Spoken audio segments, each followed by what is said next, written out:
The principle of motion sensor lights. Note there is this room with a motion sensor light installed on the ceiling.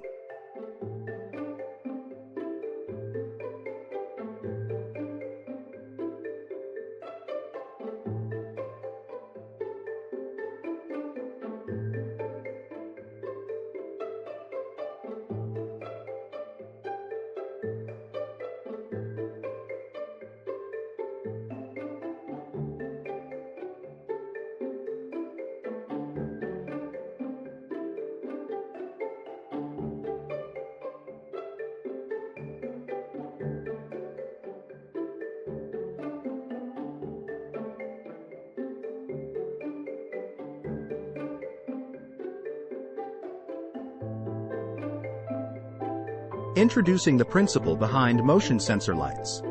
Motion sensors work based on microwave 6G technology.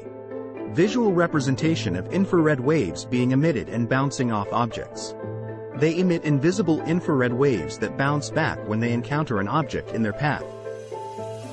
Animation showing the motion sensor detecting movement and sending a signal.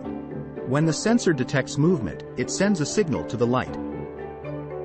The motion sensor light turns on, illuminating the room. And just like that, the light automatically switches on. The motion sensor light turns off as the person leaves the hallway. When the movement stops, the light turns off, conserving energy. This is a clear example how microwave motion sensors can be used to switch off lights when not required.